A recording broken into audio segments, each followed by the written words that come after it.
दोस्तों, तो अभी मेरे पास एक डॉक्यूमेंट है। ये एक नोटिफिकेशन है जिसमें लिखा है कि consequent upon his conviction by the court of chief judicial magistrate Surat, ये इतना डेट है, Shri Rahul Gandhi, member of Lok Sabha representing the Wayanad parliamentary constituency of Kerala stands disqualified from the membership of Lok Sabha from the date of his conviction, it means 23rd March 2023, in terms of the provision of Article 102 clause 1 subclause E of the Constitution of India, read section 8 representation of people act 1951। मतलब ये कि ये हमारे राहुल गांधी जी की जब सदस्यता रद्द की गई तो लोकसभा सेक्रेटेरिएट से जो नोटिफिकेशन जारी किया गया उससे संबंधित एक ये कागज़ था। अब हम लोग यहाँ बात करने वाले हैं कि कोई भी जो लॉ मेकर है, चाहे वो एक एमपी हो, एमएलए हो, ठीक है? उन लोगों को डिस्क्वालीफाई करने का, उन लोगों को अपने पद से हटाने के लिए हमारे संविधान में क्या-क्या प्रोविज़न किया गया है। तो चलिए देखते हैं। बहुत सारे वीडियो देखे मैंने यूट्यूब पे, बहुत लोगों ने बनाया है, तो मैंने भी सोचा कि चलो, तो ये एक छोटा-सा नोट है, इसमें सब कुछ है इसमें, मतलब आप डिस्क्वालिफिकेशन ऑफ लॉ मेकर्स में अ, जितने भी तरीके से होते हैं और मैं आरपीए को भी अच्छे से समझाने का कोशिश करूँगा। तो जो ये वीडियो मैं बना रहा हूँ और ये जो पीडीएफ इसका आपको अवेलेबल हो जाएगा मेरा टेलीग्राम चैनल पे। मैं अपना डिस्क्रिप्शन में टेलीग्राम चैनल दे दूँगा। तो चलिए स्टार्ट करते हैं। टोटल पहले जो मैं बताता रहता हूँ वार्निंग, 61 डेज़ बचे हैं और जो इस बार जो हुआ है, वो हमारे यूपीएससी के पॉइंट ऑफ व्यू से बहुत इम्पोर्टेंट है, ठीक है? क्योंकि भैया डिस्क्वालिफिकेशन हुआ है, पॉलिटी में क्वेश्चन कहीं न कहीं से तो आएगा ही, चाहे वो मेंस में आए, चाहे वो प्री में आए। तो चलिए स्टार्ट करते हैं। टोटल 3 तरीके होते हैं, अगर आप किसी भी लॉ मेकर्स को, यहाँ लॉ मेकर्स का मतलब है जो एमपी हैं या जो एमएलए हैं, ठीक है? उनके बारे में। अब यहाँ पे MP Rajya Sabha, Lok Sabha, MLA, legislative assembly और लेजिस्लेटिव काउंसिल की। तो जो सबसे पहला तरीका है, हमारे संविधान में जिसका मेंशन है, वो है आर्टिकल 102 क्लॉज़ 1 एमपीज़ के लिए, आर्टिकल 191 क्लॉज़ 1 एमएलए या एमएलसी के लिए। ये दोनों Rajya Sabha, Lok Sabha, state legislative assembly और स्टेट लेजिस्लेटिव काउंसिल, इस चारों पे लागू होता है। तो इसमें कुछ ग्राउंड्स दिए गए हैं और उस ग्राउंड्स के तहत आपको, हम यहाँ देखेंगे कि कौन सी डिसाइडिंग अथॉरिटी है जो हटाती है।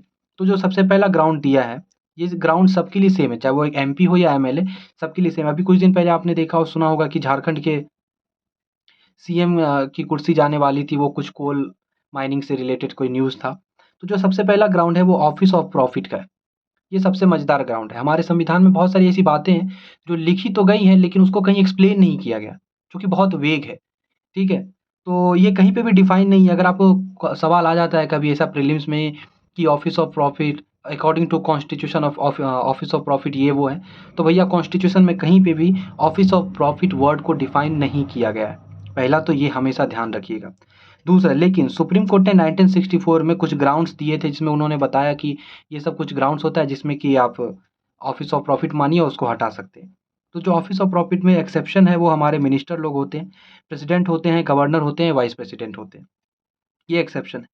पार्लियामेंट एक एक्ट बनाई हुई है जिसमें उन्होंने लिस्ट दिया है कि ये सब पद पे अगर कोई रहता है तो वो ऑफिस ऑफ प्रॉफिट होता है। तो जो सबसे पहला है कि parliament prevention of disqualification act 1951, ये एक लिस्ट प्रोवाइड करता है ऑफिस ऑफ प्रॉफिट का। अब इससे रिलेटेड एक सस्पेंसिव वीटो मैंने ये वहाँ पे इसलिए लिखा क्योंकि एपीजे अब्दुल कलाम ने सस्पेंसिव वीटो यूज़ किया था जब ये बिल आया था पार्लियामेंट में। तो ये याद रख सकते हैं कि हम लोग सस्पेंसिव वीटो को किसके लिए यूज़ किया गया था, क्योंकि यूपीएससी कहीं से भी क्वेश्चन घुमा-फिरा के पूछ सकती है। तो हमें सब जगह से तैयार रहना है, ठीक है? अब आता है दूसरा, अनसाउंड माइंड एंड स्टैंड्स और declare by a competent court, कि अगर कोई बंदा या कोई भी ऐसा एमएलए या एमपी जो कि जिसका मतलब माइंड ठीक नहीं रहा है और ऐसा कोर्ट में डिसाइड हो चुका है, तो उसे भी डिस्क्वालीफाई कर सकते हैं, वो भी एक ग्राउंड होता है। फिर अगर कोई दिवालिया हो चुका है, अनडिस्चार्ज इंसॉल्वेंट हो चुका है, ठीक है? तो वो जिस पद पे रहेगा तो उस पद का दुरुपयोग कर सकता है। तो इसलिए उसको भी, वो भी एक ग्राउंड होता है किसी को भी डिस्क्वालीफाई करने का, किसी भी एमपी या एमएलए को। चौथा जो ग्राउंड है, not a citizen of India, कि अगर कोई अपना इंडिया का सिटीज़न नहीं है या कोई जो फॉरेन के सिटीज़न को मतलब अडॉप्ट कर लिया, फॉरेन का सिटीज़न अपना लिया है, तो उसे फिर इंडिया का सिटीज़न वो नहीं रहता, तो ये भी एक ग्राउंड होता है जिससे कि आप डिस्क्वालीफाई कर सकते हैं किसी भी एमपी को या एमएलए को। तो जो इसमें जो डिसाइडिंग अथॉरिटी है, ये सबसे ज़्यादा ध्यान रखिएगा इसमें, ठीक है? कि आर्टिकल 102 के तहत या आर्टिकल 191, तो ये तो गवर्नर, 102 के तहत जो जो कोई भी डिस्क्वालिफिकेशन होता है एमपी या एमएलए का, एमपी का, वो प्रेसिडेंट या गवर्नर करते हैं, ठीक है? Based on the election commission of India के एडवाइस पे। वो अपने मन से नहीं करेंगे, ठीक है? वैसे भी प्रेसिडेंट और गवर्नर कभी अपने मन से कुछ नहीं करते, ठीक है? तो वो जो आपको डिस्क्वालीफाई करेंगे, तो उसके लिए डिसाइडिंग अथॉरिटी प्रेसिडेंट और गवर्नर है। किसके एडवाइस पे? तो इलेक्शन कमीशन ऑफ इंडिया के एडवाइस पे। और ध्यान रखिएगा, ये जो एडवाइस है वो बाइंडिंग है। आप हमेशा इस बात को ध्यान रखिएगा कि कुछ-कुछ एडवाइस है इस तरह का जो वो बाइंडिंग होता है। और ख़ास बात ये है कि अगर प्रेसिडेंट इसके एडवाइस को नहीं मानता है, तो आर्टिकल 61 के तहत हम प्रेसिडेंट को इम्पीच भी कर सकते हैं कॉन्स्टिट्यूशन के वायलेशन की वजह से। तो आपको समझ आया सबसे पहला ये आर्टिकल 102 का जो ग्राउंड है, ठीक है? ऑफिस ऑफ प्रॉफिट कहीं पे भी डेफिनेशन नहीं है, ठीक है? अनसाउंड माइंड स्टेट्स डिक्लेयर करता है, अनडिस्चार्ज इंसॉल्वेंट हो और सिटीज़न वाला हो। और डिसाइडिंग अथॉरिटी, क्वेश्चन ज़्यादा चांस बनता है इसी से आने का, क्योंकि इसमें ना आपको प्रिसाइडिंग ऑफिसर का एक ऑप्शन आ सकता है। अब आता है भैया, ये मैं बाद में डिस्कस करूँगा, पहले एंटी डिफेक्शन लॉ कर देते हैं। तो एंटी डिफेक्शन लॉ से रिलेटेड शायद पिछले साल भी क्वेश्चन आया था। अब सबसे पहला जो याद रखना है, ये सिर्फ़ और सिर्फ़ 2 लेवल, 2 लेवल्स ऑफ गवर्नमेंट में ही होता है। कौन-कौन सा लेवल है? तो सबसे पहला भैया यूनियन लेवल और तीसरा है स्टेट लेवल। अगर हमसे कोई आ जाए एग्ज़ाम में कि लोकल सेल्फ गवर्नमेंट पे ये लागू होता है, तो नहीं, लोकल सेल्फ गवर्नमेंट या म्युनिसिपैलिटी पे ये सब लागू नहीं होता है। दूसरा, इससे रिलेटेड एक कमिटी याद रखिएगा, वाई.डब्ल्यू. चवन कमिटी थी, ठीक है? इसी कमिटी के रिकमेंडेशन पे एंटी डिफेक्शन आया गया। अब एंटी डिफेक्शन को लाने के लिए संविधान में संशोधन किया गया था। 52nd कॉन्स्टिट्यूशनल अमेंडमेंट किया गया 1985 में, उस समय राजीव गांधी जी की सरकार थी। और शेड्यूल 10 जोड़ा गया हमारे संविधान में। ये जो ग्राउंड 102 वाला जो ग्राउंड इसमें दिया हुआ है, इसी ग्राउंड को आगे बढ़ाते हुए किया गया। और इसमें आर्टिकल 102 के क्लॉज़ 1 के बाद आर्टिकल 102 में सब क्लॉज़ 2 जोड़ा गया, ये एंटी डिफेक्शन की वजह से, ठीक है? तो जो एंटी डिफेक्शन लॉ है शेड्यूल 10 में यूज़ करते हैं। 52nd कॉन्स्टिट्यूशनल अमेंडमेंट ये याद रखिएगा, वाई.डब्ल्यू. चवन कमिटी है, सिर्फ़ और सिर्फ़ 2 लेवल ऑफ गवर्नमेंट में ही होता है, यूनियन और स्टेट गवर्नमेंट। लेकिन अगर स्टेट गवर्नमेंट चाहे तो लोकल सेल्फ गवर्नमेंट में ऐसा लागू करवा सकती है, लेकिन ये स्टेट गवर्नमेंट के डिस्क्रिशन पे है। अब ये जो एंटी डिफेक्शन है, ये किसी भी पॉलिटिकल पार्टीज़ को पेनलाइज़ नहीं करता है, ठीक है?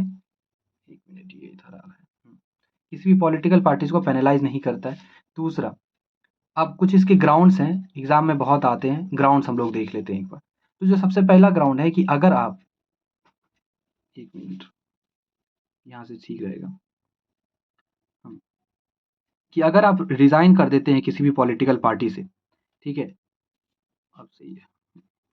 अगर आप रिज़ाइन कर देते हैं किसी भी पॉलिटिकल पार्टी से, तो वो आप वो डिफेक्शन कहलाता है। लेकिन जब ये लॉ बना था तो उस समय ये था कि अगर 1/3 ऑफ टोटल पार्टी, मान लेते हैं कि अगर 90 एमपी एमएलए है उसमें, और अगर उसमें 1/3 चला जाता है, 90 में से 1/3 चला गया, मान लीजिए 30 लेके चला गया, तो वो हम लोग उसको लीगल मानते थे।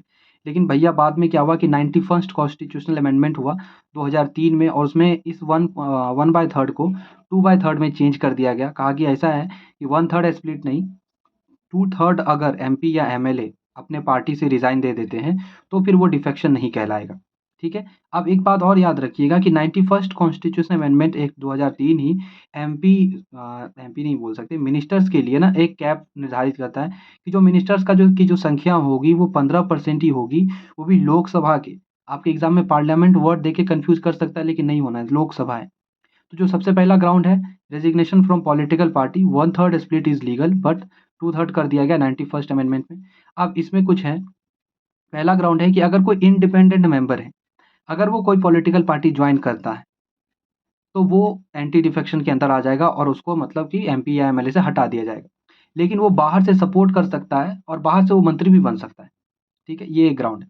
फिर आता है नॉमिनेटेड मेंबर। आपको पता होगा जैसे कि राज्यसभा में टोटल 12 लोगों को प्रेसिडेंट नॉमिनेट करते हैं, या फिर जो एमएलसी होता है, आप लोगों का एमएलसी, वो लोकल से क्या बोलते हैं उसको, स्टेट लेजिस्लेटिव काउंसिल, उसमें भी जो गवर्नर लोगों को नॉमिनेट करते हैं। तो अगर वो नॉमिनेट करने के बाद किसी पार्टी में चले जाते हैं, 6 महीने के बाद अगर वो किसी पार्टी को जॉइन करेंगे, तो वो डिफेक्शन के अंदर आ जाएगा। और अगर 6 महीने के अंदर अगर किसी पार्टी को जॉइन कर लेते हैं, तो वो डिफेक्शन के अंदर नहीं आता। फिर एक आता है डिफाइंग अ पार्टी व्हिप। मान लीजिए कि देखिए पार्टी व्हिप, व्हिप जैसा वर्ड कहीं भी मेंशन नहीं, कॉन्स्टिट्यूशन के कहीं पे भी मेंशन नहीं। ये समझ लीजिए कि ऐसा ग्रुप ऑफ कोई एमएलए है, उसका एक मॉनिटर बना दिया जाता है, या किसी एमएलए को जो कि सब कुछ देख-रेख करेगा। कि मान लीजिए कोई एक बिल आया, कि अगर उस बिल में सबको कहा जाए कि आप लोगों को इस बिल के सपोर्ट में वोट करना है, लेकिन वो कहे कि नहीं, मैं तो अपने मन की सुनूँगा, मैं आपकी नहीं सुनूँगा, ठीक है? ये बिल देश के खिलाफ है, या कुछ भी ऐसा कह के वो अगर डिसेंट कर देता है, लेकिन इस डिसेंट को भी इसका ग्राउंड मान लिया जाएगा और उसको डिस्क्वालीफाई कर दिया जाएगा। तो आप पार्टी के व्हिप को डिफाइन नहीं कर सकते। और भी बहुत सारा ग्राउंड्स दिया हुआ था। तो ये जो मेन 4 ग्राउंड्स है जिससे एग्ज़ाम में क्वेश्चन आता है, ये हम लोगों को ध्यान रखना है। अब कुछ एक्सेप्शन है। सबसे पहला एक्सेप्शन ये है कि एमपी या एमएलए को तो हम लोग इसमें हटा सकते हैं इस ग्राउंड से एंटी डिफेक्शन में, लेकिन anti defection speaker, deputy speaker Lok Sabha legislative assembly का या डेप्यूटी चेयरमैन राज्यसभा, ये सब पे एंटी डिफेक्शन नहीं लगता है। ये हम लोगों को ध्यान रखना है। ठीक है? अब इसका जो डिसाइडिंग अथॉरिटी है, वो डिसाइडिंग अथॉरिटी है हमारे स्पीकर साहब, ठीक है? जो कि और कोई भी उस हाउस का जो प्रिसाइडिंग ऑफिसर है। खास बात एक ध्यान रखिएगा कि कोई टाइम पीरियड डिफाइन नहीं किया गया है हमारे संविधान में इससे रिलेटेड, ठीक है? एक केस आया था कि होतो होलोहन जजमेंट 1992 वाला, इसमें जुडिशियल रिव्यू के बारे में बात की गई थी कि अगर इसका कोई डिसीजन ऐसा होता है तो उसको हम कोर्ट में चैलेंज कर सकते हैं। अब कोई टाइम पीरियड नहीं, तो मणिपुर के एक मिनिस्टर वाला केस आप लोग सुने होंगे। सुप्रीम कोर्ट ने कहा कि 3 साल हो गए, अभी तक इस पे डिफेक्शन का कुछ सुनवाई नहीं किया आप लोग। तो उन्होंने कहा कि क्या करना चाहिए? कहा कि 3 महीने के अंदर आप इसका सुनवाई करिए। तो ये तो सुप्रीम कोर्ट ने कहा, ये कोई मानने वाली बात नहीं। लेकिन हाँ, इतना याद रखना है कि कोई टाइम पीरियड हमारे मतलब कि इसमें नहीं दिया गया है। इसका जो डिसाइडिंग अथॉरिटी है, ये स्पीकर है और प्रिसाइडिंग ऑफिसर है। अब जो मुद्दा सबसे ज़्यादा न्यूज़ में चल रहा था, वो ये है, RPA 1951 representation of people act. सबसे पहले चलिए इससे रिलेटेड कुछ ऐसा 2 एक्ट है, एक है आरपीए 1951 और एक है आरपीए 1950 और 1951। तो जो 1950 है वो क्वालिफिकेशन ऑफ वोटर की बात करता है। इसमें इलेक्टोरल रोल्स बनाए जाते हैं। डिलिमिटेशन ऑफ कॉन्स्टिट्यूएंसीज की बात होती है, याद रखिएगा ये एग्जाम में आ सकता है। Allocation of seats in the parliament and state legislature की बात करता है। और ये जो 1951 है, ये actual conduct of elections in India की बात करेगा।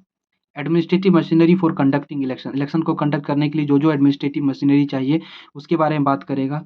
ये qualification and disqualification on MP and MLAs की बात करता है, जिसके बारे में अभी आगे हम लोग पढ़ने वाले हैं। इलेक्शन ऑफेंस और डिस्प्यूट के बारे में बात करेगा। और रजिस्ट्रेशन ऑफ पॉलिटिकल पार्टी, ध्यान रखिएगा कभी कभी कंफ्यूजन में ऐसा हो सकता है कि ये इधर आ जाए और ऐसा ऑप्शन दे दे कि registration of political parties comes under RPA 1950। तो नहीं, 1950 नहीं लगाना है, 1951 लगाना है। ठीक है? यूपीएससी कभी कभी ऐसा खेल खेल लेती है। ठीक है? तो चलिए अपने मुद्दे पे आते हैं। तो आरपीए में ऐसा कहा गया कि देखिए, संविधान ने हम लोगों को, या संविधान ने पार्लियामेंट को ये अधिकार दिया कि आप किसी चीज़ से रिलेटेड कानून बना सकते हैं। तो कहा कि अगर इसमें से कोई जो ग्राउंड्स है, अगर वो ग्राउंड्स के अलावा अगर और कोई ग्राउंड्स ऐसा कर दिया जाता है एमपी या एमएलएज के द्वारा, तो क्या करेंगे? तो भैया कहा कि ठीक है, रिप्रेजेंटेशन ऑफ पीपल एक्ट 1951 बनाया गया। इसमें कुछ ग्राउंड्स दिए गए। तो मैंने बस शॉर्ट में लिखा है कि अगर कोई आपका एमपी या एमएलए हैट्रेड या वायलेंस फैलाता है, 2 ग्रुप के बीच एनिमिटी फैलाता है, ठीक है? रिलीजन या रेस की बात करता है, किसी भी तरह से ऐसे कि धर्म की बात कर रहा है, धर्म के नाम से लोगों को बहका रहा है, बाँटना चाहता है, तो वो एक ग्राउंड हो सकता है। अनटचेबिलिटी प्रीज़ कर रहा है कि मतलब कि कह रहा है कि छुआ-छूत को बढ़ावा दे रहा है या खुद छुआ-छूत को मानने वाला है, ठीक है? तो वो भी एक ग्राउंड हो सकता है हटाने के लिए। अगर इलेक्शन में अपना अनड्यू इन्फ्लुएंस है कि भैया हम खड़े हुए, हम ही को वोट देना, नहीं तो जानते ही हैं जो नेता लोग करते हैं, वो क्रिमिनलाइज़ेशन ऑफ पॉलिटिक्स से बचाने के लिए। फिर क्राइम अगेंस्ट वुमेन, अगर कोई भी लॉ मेकर, चाहे वो एमपी हो, एमएलए हो, अगर वुमेन के अगेंस्ट कोई भी क्राइम करता है, चाहे वो डॉरी हो या sati, rape, cruelty towards women, dowry, sati, rape, cruelty towards women, अगर कोई भी क्राइम करता है जो वुमेन के अगेंस्ट हो, तो वो भी एक ग्राउंड है आरपीए के अंदर डिस्क्वालीफाई करने का। अगर स्मगलिंग किया जाता है, टेररिज्म है, बूथ कैप्चरिंग कर रहा है, फ्रोडेंटली डिस्ट्रॉय कर रहा है नॉमिनेशन को, और एक सबसे खास कि अपना proper count of election expenses, कि खर्चा कितना किए आप इलेक्शन में, अगर 6 महीने के अंदर या कोई टाइम फ्रेम डिसाइड किया हुआ रहता है कि अगर उस समय के अंदर अगर आप पार्लियामेंट में या जिस हाउस में आप सेलेक्ट हुए हैं, उस अगर हाउस में आप जाके नहीं बताते हैं कि सर इतना इतना आपने मतलब खर्चा किया है, तो भी ना आपका एक वो ग्राउंड बनता है जिससे आप हटाए जा सकते हैं। एक ग्राउंड ये भी होता है कि अगर आप अपने हाउस में एब्सेंट है शायद 60 डेज़ तक, ठीक है? तो वो भी एक ग्राउंड बनता है जिससे कि आपको डिस्क्वालीफाई किया जा सकता है। अब राहुल गांधी जी को जो डिस्क्वालीफाई किया गया है, वो आरपीए के सेक्शन 8 क्लॉज़ 3 में किया गया है, जहाँ पे disqualification for conviction of offence है। इसमें ये कहा गया, मैंने हिंदी में शॉर्ट में ऐसे लिख दिया ताकि समझ में आ जाए, मृणाल सर भी यही करते हैं, कि अगर कम से कम 2 साल तक की सज़ा सुनाई गई है, तो डिस्क्वालिफिकेशन अगले 6 साल तक रहेगा। मतलब कि अगर कोई आदमी मान लीजिए कि 3 साल के लिए उसको कन्विक्ट किया गया है, तो 3 साल तक के लिए तो वो कन्विक्शन में रहेगा ही। 3 साल के साथ-साथ 6 साल बाद और भी यानी कि 9 साल तक वो आदमी जो भी था या वो इलेक्शन नहीं लड़ सकता। इससे रिलेटेड 2 केस है। सबसे पहला एक हम लोगों को जो याद रखना है, lily Thomas versus union of India case और लोक प्रहरी versus union of India case. अब ये दोनों केसेस क्या है, चलिए ये देखते हैं। वीडियो थोड़ा लंबा हो गया, लेकिन होलिस्टिकली सब कुछ एक जगह आपको कवर होके मिल जा रहा है, तो इससे क्या होगा कि आपको और जगह जाना नहीं पड़ेगा और एक पेज में ही आपका सब कवर हो जाता है। तो सबसे पहला कि आरपीए 1951 में जो ग्राउंड्स है, सेक्शन 8 का पहला कहता है कि promoting enmity between two groups, bribery etcetera, defamation इसमें नहीं आता है। सेक्शन 8 के क्लॉज 1 में डिफेमेशन नहीं है। दूसरा आता है सेक्शन 8 का क्लॉज 2 कहता है कि deal with hoardings, profiteering, adulteration of food and drugs. अगर कोई भी एमपी या एमएलए जमाखोरी कर रहा है, मिलावट करता है फूड में, ड्रग्स में, कुछ में, तो वो भी एक ग्राउंड बनता है। फिर आता है सेक्शन 8 क्लॉज 3, ये मेन क्लॉज है, ये राहुल गांधी जी वाला। इसमें क्या हुआ था कि क्रिमिनल ऑफेंस के तहत उन्हें 2 साल का सजा सुनाया गया। आपको पता ही होगा कि 2019 के इलेक्शन में उन्होंने मोदी सरनेम के अगेंस्ट कुछ कहा था। मैं पॉलिटिकली बात नहीं कहूँगा इसमें, जो भी है। अब तो सेक्शन 8 क्लॉज 3 राहुल गांधी जी वाला था, जिसमें उन्होंने कहा कि ऐसा है कि अगर 2 साल तक के लिए आपको कोई कन्विक्ट करता है, कोई भी कोर्ट, जो कि मैंने आपको इसमें दिखाया, ठीक है, तो फिर आप भैया आगे एमपी एमएलए नहीं रहेंगे। अब जो लिली थॉमस केस है, वो किस लिए आया था कि इसी का आरपीए का सेक्शन 8 का क्लॉज 4 कन्विक्शन कहता है कि कन्विक्शन के 3 मंथ के अंदर, मान लीजिए कोर्ट ने सजा सुनाया और आपकी ना सदस्यता अब रद्द होने वाली है। जैसे आपकी सदस्यता रद्द होने ही वाली होती है कि आप क्या करते हो कि 3 महीने के अंदर हायर कोर्ट में अपील कर देते हो, और जैसे आप हायर कोर्ट में अपील कर दोगे तो केस तो वहाँ पेंडिंग में चला गया, ठीक है, तो आपका वहाँ पे डिस्क्वालिफिकेशन भी खत्म, टाटा बाय बाय हो जाता है, ठीक है। तो लिली थॉमस केस इसी के बारे में बात करता है और इसमें कहा गया कि सुप्रीम कोर्ट ने इस क्लॉज को स्ट्रक डाउन कर दिया। अब फिर एक और केस था, लोक प्रहरी versus union of India case. ये 2018 का केस था। इसमें कहा गया कि अगर मान लीजिए कि कोई लोअर कोर्ट आपको कोई ऐसी सजा सुनाई कि जो 2 साल से ज़्यादा के लिए हो गया, या 2 साल या 2 साल से ज़्यादा के लिए, लेकिन आप क्या किए, उस लोअर कोर्ट के जजमेंट के अगेंस्ट आप अपील कर देते हैं हायर कोर्ट में, और अगर आपका वो हायर कोर्ट उस डिसीजन को ओवरटर्न कर देता है, तो वो आपका डिस्क्वालिफिकेशन फिर नहीं होगा, फिर आप अपने पद पे बने ही रहेंगे। तो अभी राहुल गांधी जी के पास ये वाला एक ऑप्शन बचा हुआ है कि वो हायर कोर्ट में अपील करे, गुजरात हाई कोर्ट में या सुप्रीम कोर्ट में, और अगर सुप्रीम कोर्ट या गुजरात हाई कोर्ट उनके जजमेंट को जो पिछले कोर्ट ने दिया, अगर उसको ओवरटर्न कर देता है, तो फिर उनकी सदस्यता बनी रहेगी। खास बात ये है कि इसको डिसाइड कौन करता है, तो ये नेचुरली ऑटोमेटिकली हो जाता है। जैसे वहाँ पे आपको सुनाएगा कि 2 साल से ज़्यादा के लिए है, तो इसमें स्पीकर का अंदर जो सेक्रेटरी जनरल होता है, जिस भी हाउस के मतलब मेंबर के साथ ऐसा हुआ है, वो नोटिफ़िकेशन जारी कर देता है और वो नोटिफ़िकेशन तुरंत इमीडिएट इफ़ेक्ट में होता है, जिस नोटिफ़िकेशन को मैंने आपको यहाँ स्टार्टिंग में दिखाया। तो और इसी के तहत कोई भी एमपी या एमएलए डिस्क्वालीफाई हो जाता है। तो मैंने जो इस वीडियो में बात की, उसमें मैंने आपको पूरा आरपीए समझाया है। आरपीए समझा दिया, आर्टिकल 102, 191 समझाया, जो ग्राउंड एमएलए एमपी के लिए है, सब इसके लिए। फिर आरपीए भी समझ गए हम लोग, एंटी डिफेक्शन भी समझ गए। तो अब बस मेरा यही कहना है कि एक बार एक जगह से सब कुछ हॉलिस्टिकली आप लोगों का कवर हो गया।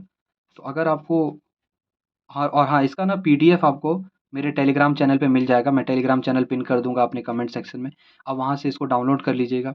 सो आई होप आपको ये वीडियो अच्छा लगा होगा। हाँ, वीडियो ये थोड़ा लंबा हो गया, मेरा अब तक का सबसे पहला वीडियो होगा जो 20 मिनट है, ठीक है, पता नहीं ये चलेगा कि नहीं, लेकिन जो भी है एक जगह आप लोगों को मिल गया, यही है, इससे और क्या ही होगा। सो आई होप आपको वीडियो अच्छा लगा होगा। अगर अच्छा लगा होगा तो जो मैं बोलता हूँ वो कर दीजिए। मिलते हैं फिर किसी नई वीडियो में। Thank you so much.